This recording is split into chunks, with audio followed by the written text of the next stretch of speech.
Good afternoon, sports fans from all around the globe. I am your host, Jeff Dawson, East Coast Sports Investors, and this is your breakfast bank. Your closing bell, for Thursday, April 28th, 2022. Less than 4 hours from the NFL draft, the Bellagio, the fountains, and high wind warnings there. So they got Caesars, which is right behind there, all set if they got to bring the show inside for the big bear hug from the commish and the rest of the crew there. But most of social media a buzz. A lot of people running around like it is Christmas Day, and God bless them. So many moving parts. It just takes one team to kind of throw a big wrench into this. Go back to 17 when Kansas City moves up from 24-10 to get Mahomes. Not saying anyone's going to be doing something like that to draft a quarterback, but I've seen stranger things happen. For me, a little salty right now. And when you cover baseball like we cover, every pitch, every batter is watched with a microscope, and sometimes I scream at myself for doing that. A perfect example is today. Okay, we go into the week of the VIPs at 5-2 plus 2.78 units, and I thought was an absolute perfect spot here for the White Sox to win two in a row. No disrespect to Kansas City or Keller, but I thought Kopech was just what the doctor ordered, and he walks the leadoff batter on 4 pitches. Now, I haven't many times yet this year on my timeline posted leadoff walks never end well. Now, I did put on my timeline a picture of the Royals lineup and their batting averages. There's one guy called Andrew Benintendi. I'm very familiar with him as he came up from the Red Sox and then moved over to Kansas City. The only one hitting on that team currently, and even that's, I'm even talking about Salvador Perez. He eventually knocks in the first run, so it's 1-0. So we got 15 outs. We got, 5 innings to get that back. Well, 1, 2, 3, 1, 2, 3, 1, 2, 3. Brad Keller looks like Cy Young, of course, today. And I'm going to get into a handful of these other games where, again, the pitching is just dominant. And it's kind of disgusting at this point. But we've talked about get to the end of this week, get to May, get to the warmer weather. The runs are coming.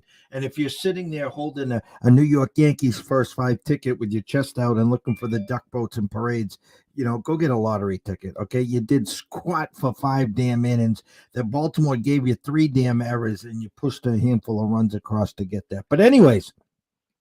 So it's 1-0, and then with no runs. And what happens again in the top of the 5th? The Kansas City gets their second hit of the game, or the third hit of the game. And guess who comes to the plate? Andrew Benintendi. The only guy that can beat you today. The only guy. And what's he do? He beat you again. 2-0. Thanks for playing. But I'm going to just quickly, before I bring Scott in here, I talked about the landmines or gold mines and what would have happened today, because I thought it was a decent board. Okay. But that game really stuck out to me. So San Diego, Cincinnati, I told everyone San Diego was minus 120 or 125 overnight. It was a pick 'em.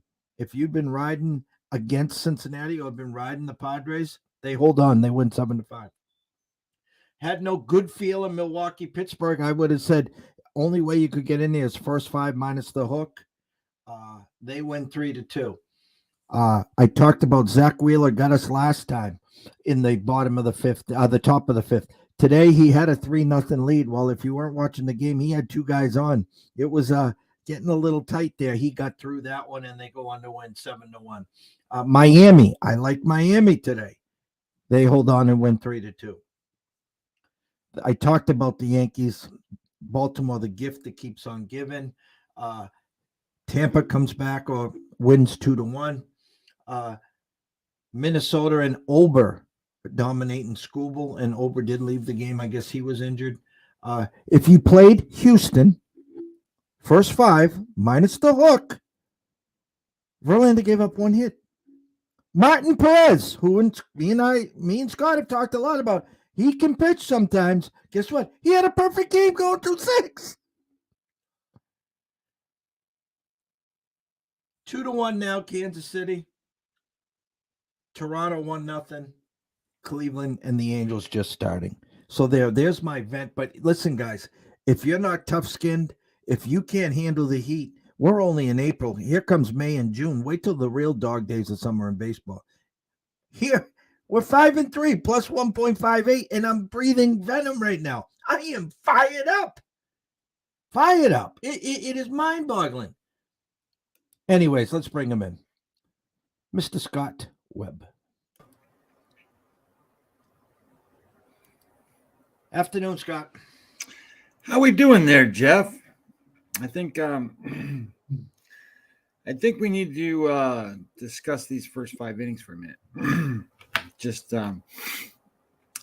because I played 4 plays today. I only won 1. I won 1 and 3 today, and I got hit up on the Astros in the first half. Zippo, that's a loser. I got hit up on the White Sox, right? They didn't get it done in the first half, and I did win the Brewers game. They were 1-0. I will tell you this: if you played Miami, and we talked about Miami, and the only way we were going to really get involved in the Miami was in the first half. If you played them in the first half, you're a loser. Correct. They didn't win in the first half. They won the game, but they didn't win in the first half. So, as a sports investor, sports wagerer person, the first 5 innings can get you into situations. They can get and present you opportunities to make wagers on games that you wouldn't normally make because you're looking at better odds than, say, minus 200 or something, or minus 170 or minus 180, which is the right thing to do. I mean, you don't really want to go looking for those minus 160s, 170s, 180s. I'm not going to be the guy that tells you that you can't play those, because I think you can. I think that if you're playing the 160s, 170s, 180s, if that's what you're going to do, you need to play them a lot, because you need a lot of wins to overcome any of those losses. You lose one of those and you're in big trouble. So let me just say it this way.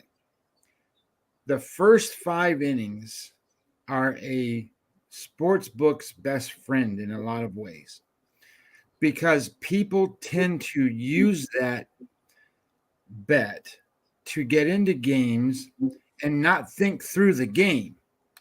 So if you're a sports wagerer, you need to get into a perspective of how to get a first 5 wager to make sense. So if you're playing against the Texas Rangers and you want to get into a game, and of course, I did that today, and I made a huge mistake, because the reality of it is that when you're doing these things, you run into a problem where you have an issue that the advantage is the bullpen is terrible for Texas. It's not terrible for Houston. So a first 5 innings wager is not thought through well enough, where you are going to say, I'm going to capitalize on Verlander. That's great. You did. You capitalized on Verlander. You only gave up 1 hit. Of course, your team didn't hit either. My team didn't hit either in this game.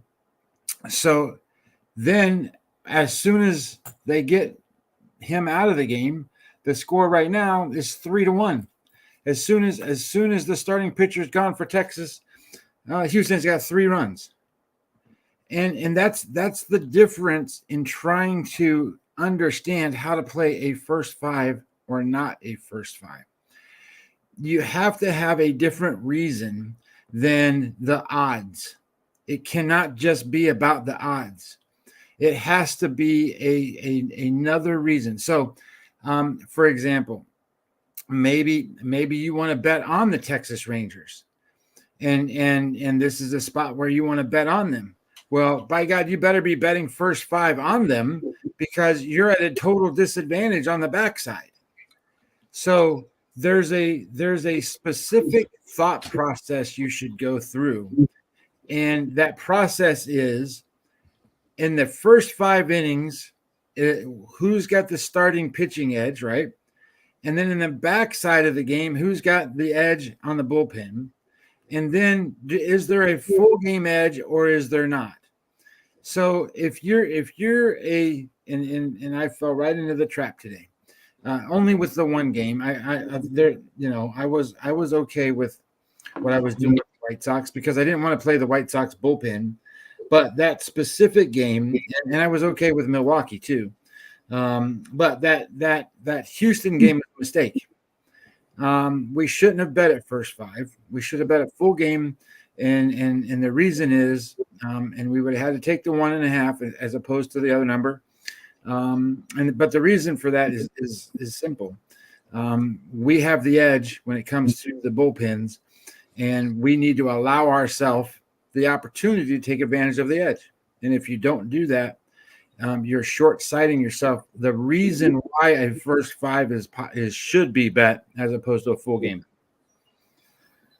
If anyone watching and listening today, okay, I said this closing this morning. I'm going to say it one more time. If you take one thing from what I have to say today, okay, and you're looking at Don Best, you're looking at Wager Talk, Sports Insight, whatever you go to, okay, do yourself a favor.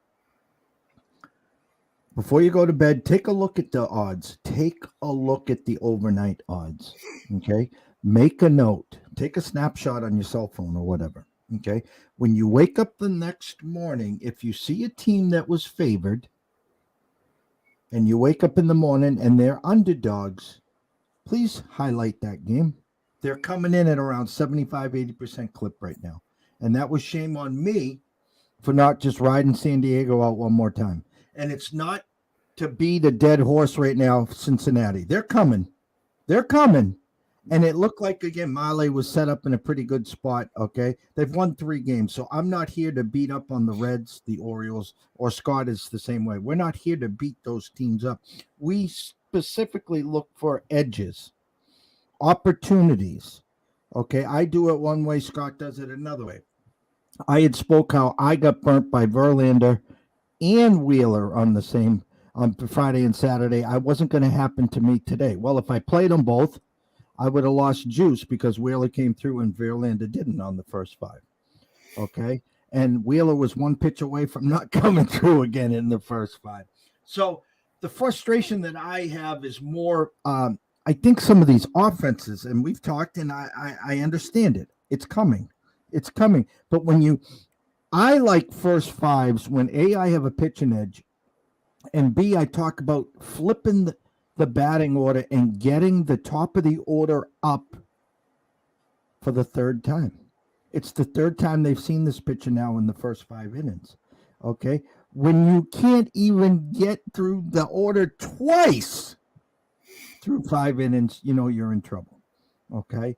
So that's my rant and vent, whatever it is. It's baseball. There's no crying in baseball. We just move on. It was a big board this afternoon and a real small board tonight. The 3 NBA games, a couple baseball games, and then the meaningless hockey for the most part. I don't know if we want to go to for a minute the NFL draft. There is so much moving parts just on the first 2 picks, meaning this, okay? Everyone in the world is holding plus money on Trevon Walker going from Georgia going to the Jags. There's a good possibility he is. Well, it's not locked in stone, okay? If he happens to fall and let's say Hutchinson goes first, or let's say they shock the world and Thibodeau goes first. The 1, 2, 3 is where it's at. So the point of the matter is I'm hearing a lot of Kevon Thibodeau to the Lions.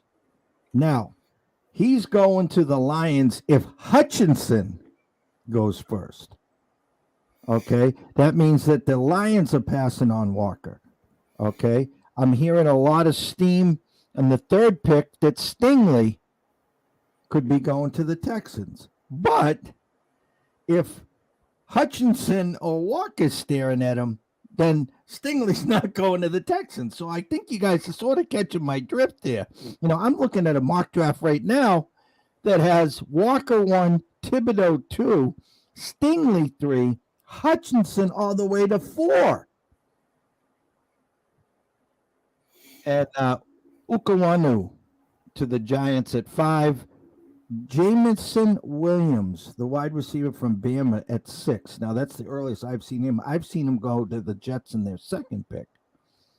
Gardner to the Giants at 7. Jordan Davis to the Falcons at 8. And that's a first because everyone I've talked to is there's no way that the Falcons aren't taking a wide receiver at 8, and so forth. So that's my 2 seconds there. I'll be interested to see, obviously, how the first 5 picks go. And then, like I said this morning, I think the wide receiver frenzy will go from 8 to about 15. Then you start talking about the quarterbacks, 15 to 20. Pittsburgh, most likely, definitely getting Willis or Pickett. An expert has New Orleans taking Pickett in front of them. So does Tennessee move up? I mean, there's just so many moving parts, and everyone's book is different. So I'm not going to come out here and spit out, hey, take this, take that, take this, take that, because lots of times, A, you don't have them, or B, your odds are so different than mine, it's a lose-lose proposition. Scott. Yeah, I'm looking at this is a mock draft from I got through my email with Pro Football Focus, and they're looking at Trayvon Walker number 1, Hayden Hutchinson number 2, Ahmed Gardner going number 3, Thibodeau 4, and then Equano to the Giants, Neal to the Panthers, Derek Stingley to the Giants, and then Atlanta with Garrett Wilson from Ohio State, and then Seattle with the linemen. What I thought was interesting is they got Pittsburgh at number 11 with Malik Willis, which I thought was kind of interesting in a sense of, okay, if he's the first quarterback off the board, I thought it was going to be Kenny Pickett. So I thought that was a little bit interesting. And then that little bit down the way, they have New Orleans getting Kenny Pickett at number 19. So I thought it was just interesting, kind of sort of where some of this stuff goes, and it's just like what we've been talking about. You get into this stuff, you know, and there's going to be guys on this board that you've never heard of that go in the first round, and it's just that, you know, it's that way. And you know, most of the time the first rounders, I kind of know them because we bet on a college basketball or college football all season long. You know who they are, and you know what kind of players they are, but I'm going to pay attention. I'm not going to let it consume my day. I think I'm going to be interested. I want to watch Acuna play tonight. That's what I want to do. He had such a successful rehab down in Gwinnett. I do want to watch him play, and I'm gonna just bet that team, that city, those people are going to be fired up to see him in that lineup tonight. No doubt. And he got the call at 1 a.m. this morning. Hey, you ready? Mm-hmm. What do you mean, am I ready? Yeah. You want to lead off? Are you kidding? I guess he got up and was going crazy. He's a great kid. With that, I'm just going to bring up the board for us. Again, there's really not a lot to talk about. I think there's only like 2 games tonight. There's 2 games. Hold on 1 second. There we go. But I will say this. I think the kid pitching for Atlanta tonight can be a difference maker on the season for Atlanta. He is Wright is pitching tonight, and he's been phenomenal. Like super, super good. And if he's going to be super, super good, and he's going to throw hard, he's got big time strikeouts right now and very little walks. He is pitching really, really well. If he's going to stay pitching that way for the majority of the season, he's going to cover anything that Charlie Morton loses. And then if they can get Soroka back in the middle of the year, that's another arm that comes on. And now they get Acuna there. Now they got a team that can really put pressure on what the Mets are doing. This is why I think Atlanta's the better team. So anyway, that all being said, you've got that, and then you got the Arizona St. Louis game. Oh my God! Let me ask you a question: is there a letdown to the Cardinals today? Meaning, what they just went through with the Mets, the beanballs, the benches clearing. Now in limps Arizona, who is 8-11 all of a sudden. That was a team who were beaten up pretty good early in the year. They couldn't hit. They're quietly 8-11. Now, I like Dakota. I think Dakota's not bad. I don't know a lot about Castellanos. But is there a mental letdown, or is this a chance for the Cardinals to kind of lick their wounds and get, fat this weekend? Yeah, I kind of look at this two ways. I don't think there's a mental letdown against teams for the Cardinals, for example, of playing the Mets, and the reason I don't think it's they're not divisional rivals, right? I mean, they're in the same conference or the same league or whatever, but they're not divisional rivals. Major League Baseball, I think, is a little bit different in a sense because they play 162 games. And yes, sometimes when you're playing, opponents like the Giants or the Dodgers or somebody like that, and they're not in your, you can get up for some of those games, but I just because they're different and the atmosphere is a little different or whatever. And then you got a weak team that comes in there, but I think overall, the way these games, because there's so many of them, it's just check it off the list and go to the next one. You know what I mean? Like, except for games where, for St. Louis, they would run into situations against Chicago and Milwaukee that might be hangover effect kind of games. I don't think that a game against the Mets are going to be that big of a hangover for them. And then looking at some of these games earlier today, I bet on the Tigers today, and they were outplayed, but they have 11 hits, Jeff, and the Twins have 11 hits, but the result was 7-1. It's what you do with those hits, and then whatever else you provide. The Tigers had 4 errors, so if you're going to give opponents more outs than necessary and give them opportunities to score more runs than you're going to lose. So it's not always how good the pitcher pitches. It's sometimes how good the team plays. And, that was the reasons why I wasn't betting on White Sox games, is because they were playing really bad defense plus not hitting. But I thought they were kind of over that hump, and it didn't happen today. But, but I think there is some things to look at that, and, emotionally for St. Louis, but I don't think so tonight. Plus, yeah, I think a lot of times they get up for certain pitchers, not necessarily teams. NBA tonight, the 3 games, Phoenix, New Orleans, rotation number 563, 564.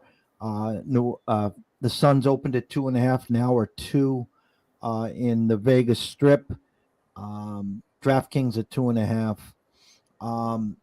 Seeing the bets 58-42% on Phoenix, 59% of the money, the line trickling down.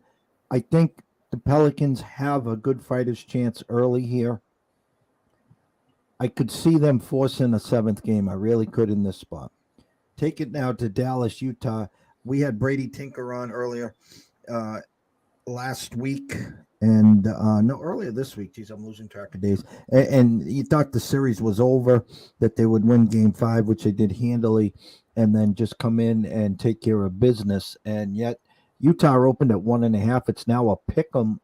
It's -1. Dallas at South Point right now. So 70% of the bets, 75% of the money coming in on Mavericks to close this one out. And last but not least, Philly and Toronto, 567, 568. We know Philly started with a 3-0 lead. It's now 3-2. I have to say, mentally, the world is on Toronto. They know Doc Rivers in these playoffs. They see someone Stephen A. Smith calling out James Harden, saying he's tanking these games on purpose because he wants to get Doc Rivers fired. I think you're going to see a different Philly team tonight. That's just my gut. Initially, I was starting to ride that train.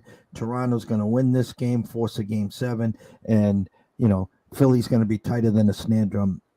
I'm starting not to buy in there. So I do lean Philly to find a way to win this game. And you'll know early here, guys. If you play Philly, okay, take a shot at them in the first half. I really think they're going to come out. They're going to be a different team. They're going to establish themselves. Now, you can get out of it if you all of a sudden Toronto's up early and they're blowing them off and Philly's packing for a game 7, probably with the NBA. Let me see. Today's Thursday. Well, it'll at least be Saturday, if not Sunday. They got to make sure they get at least one game 7 on Sunday.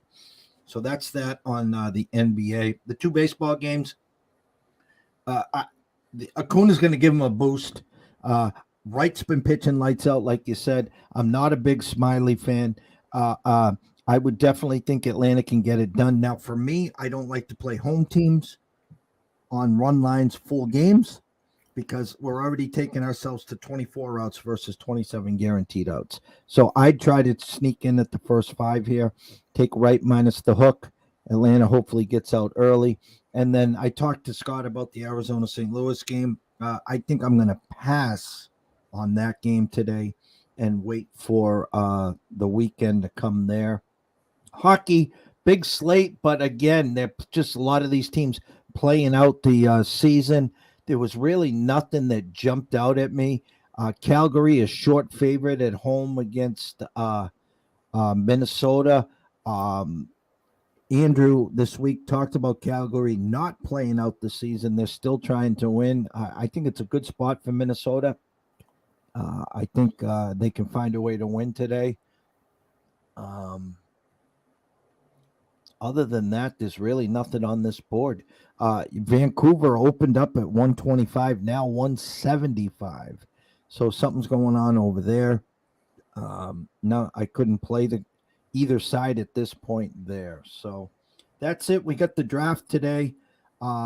Any comments, questions, concern, you can find me at EC Sports Invest. You can find Scotty at Webby20 MLB. Any closing thoughts, Scott? I just think that it just depends on kind of what you're looking at, what you want to do.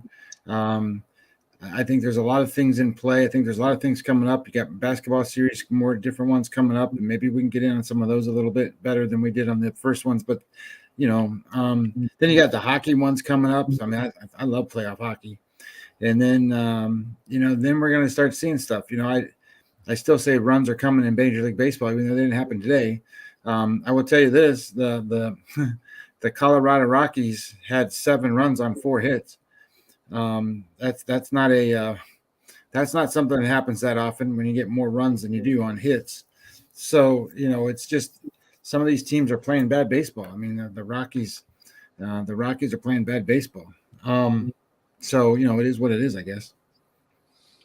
For me, guys, I know everyone's all hot and bothered about the draft, and if you get in there and start playing quarters and halves and you miss out on your first 2, 3, 4 of them, next thing you know, you're down $2 going into pick 10 through 20, and then it gets to be like quicksand.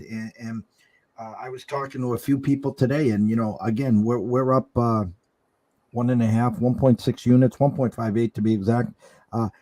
I hate to even say, go play a quarters and half here, and here, and all this hard work and bases and hockey this week. You're just going to give away throwing darts. That's what you're doing, guys. You are throwing darts. There is so much information out there. When someone says, from my source, well, who's your source? Well, from my source. Well, can you please tell me who that source is? And you just sit and wait, and you're going to hear crickets. Well, I heard from a good person. Well, who's that person? Well, he's the cousin of the punter who's a friend of the custodian who overheard when the door was open that. Exactly. That's my point. As Bill's in Nantucket with his dog, Nike, or whatever his dog's name is, picking the Patriots at 21, which he'll probably move down to anyway. So I want everyone tonight to enjoy the night. There's a couple baseball games. There's the NBA playoffs. There's some hockey. And, of course, the NFL draft. If you are wagering or investing today, please do it responsibly. If you have a problem, pick up the phone. There's an 800 number. Ask for help. Why? Myself and Scotty care. We want to see you here today, tomorrow, next week, next month, through 2022 and beyond. From myself, Jeff Dawson at EC Sports Invest, from Scotty Webb at Webby20 MLB, we wish everyone a blessed evening. Have some fun today, will you? The weekend's almost here. We'll see you in the morning.